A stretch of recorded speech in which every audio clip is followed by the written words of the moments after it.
Hi guys, it's Alyssa. I decided to do my presentation on the Unification Church.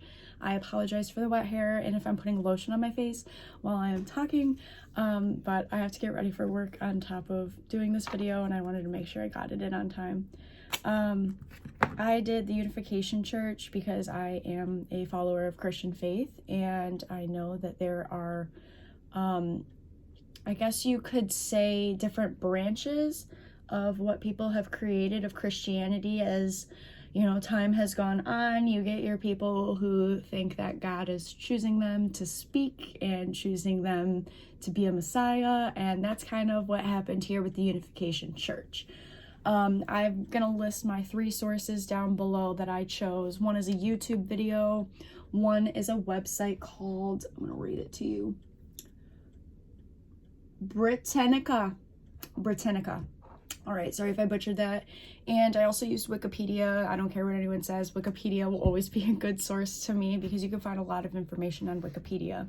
I also went under the hashtag of Unification Church, Moonies or Moons on TikTok and various social media sites to get firsthand, examples from people who were either in the Unification Church or are still in the Unification Church, because there are some people who have openly spoken about them leaving the church and its cult-like tendencies, so that helped a lot with some of my research. So to start off, I'm going to show you some pictures of the Unification Church so we're all on the same vibe here. See if I can blow this up. So they hold these mass wedding ceremonies. If you can see, like, there's like hundreds of people in wedding dresses and suits getting married. A little weird, yeah. So the Unification Church started in Busan, South Korea. If I didn't say that correctly, I do apologize. It was founded by this guy named Reverend Sun Moon in 1954. It didn't really get popular, I guess you would say, until the early 60s. But he grew up in a Presbyterian church, so he grew up in Christian faith. He understood, the Bible, learned the Bible, read the Bible, and he thought at some point that he was in charge by Jesus to complete Jesus's unfinished work. And this is what I'm referencing back to the beginning of my video, where I stated that a lot of the branches that come out of Christianity end up being cults because they're nothing like Christianity, as we can see here. Just simply due to the fact that he thinks that Jesus himself, or God himself, spoke to him and told him that this was his mission. He was supposed to act as the new Messiah and bring people into his faith, which that's not the case. If you feel like God is choosing you, you should probably talk to someone. Reverend Sun Moon was born in 1920, so he was in his late 30s when he founded this church, and he even wrote his own book called The Divine Principle, which I wanted to show you a picture of as well, because you've probably seen this book somewhere before.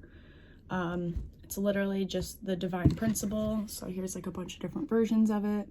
Looks like a little mini Bible, and it's kind of like his preachings and his teachings and what he believes his followers should follow. The book is extremely controversial. If you're actually a Christian and you believe in God and you believe in any of his teachings, you'll know that what Reverend Sun Moon has done here is nothing good. Another name that people call themselves when they are inside of this cult is the Moons or the Moonies.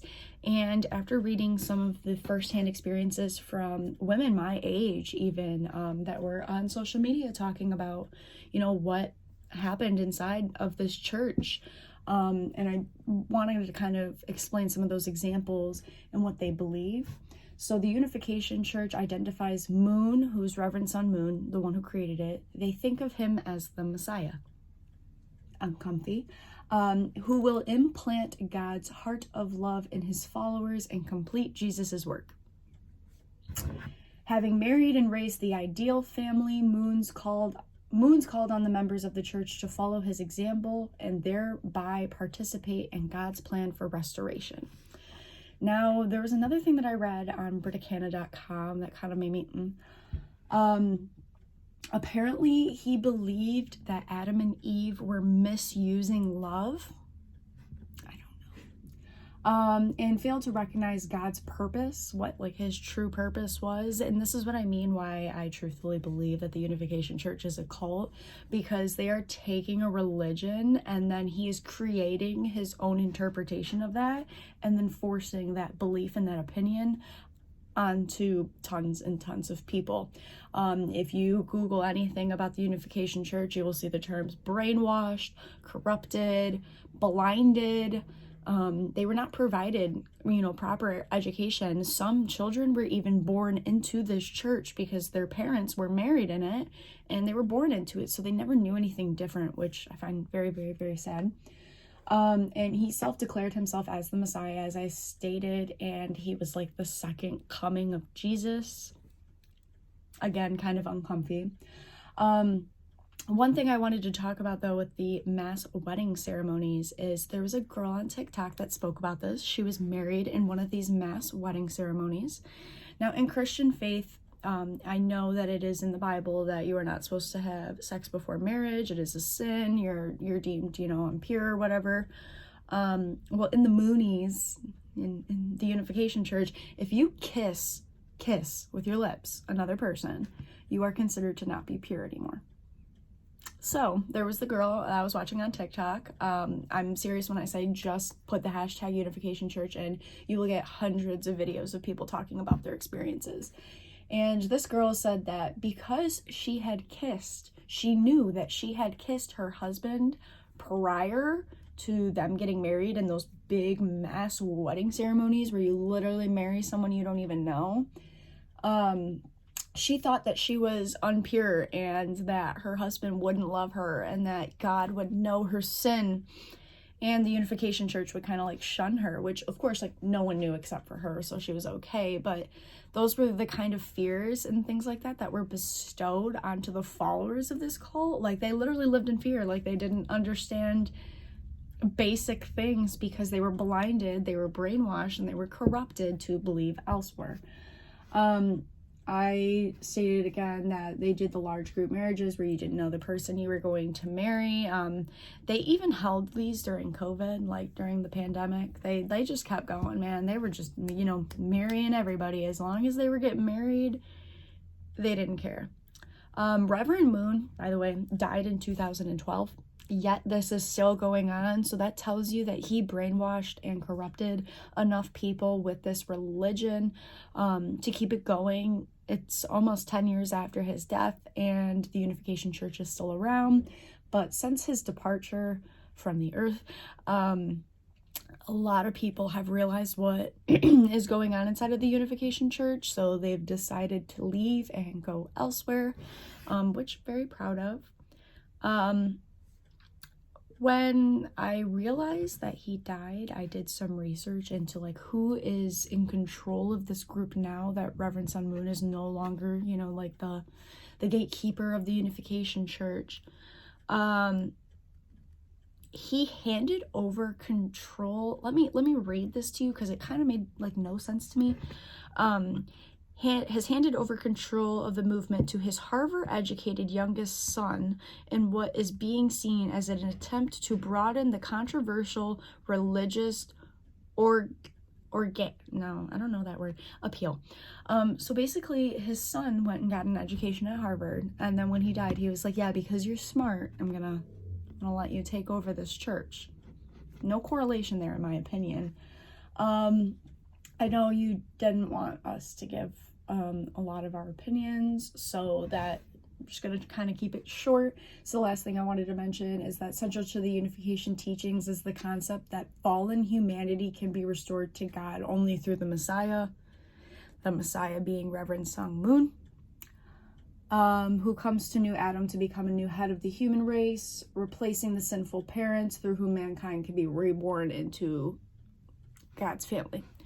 Overall, the Unification Church, in my opinion, is a cult. Like I said, it was a form of Christianity that broke off in the early 50s, and people just kind of ran with it. If you do your extensive research into it, you'll find that there are a lot of people that have spoken out about the church, and being brainwashed and corrupted into believing things that were not real, and have since dove themselves into other religions, or have even strayed themselves from religion at all because of what happened to them inside of the Unification Church. If you have any questions, let me know, because I did a lot of research into this, but I feel like I gave enough of the basic information for you guys to understand. The only thing I want to show before I end this is who Reverend Sun Moon is, just so you can see who this guy was. And mind you, this started in South Korea, but it is not subjective to just South Korea. Like, this happens in the United States. This happens all over the place. It is not subject to one ethnicity or one race. It is very broad. This was Reverend Sun Moon. Okay, yeah, take me to the LA Times. This is the man of the hour. So yeah, he died in 2012 at the age of 92. He did this for a while, and people still read his book to this day. So if I were you, look into the Divine Principle, look into the Unification Church, and let me know if you agree with me that this is a cult and people are weird. So yeah, thank you guys for listening. I hope you guys all had a great semester, and I had a great time with you guys.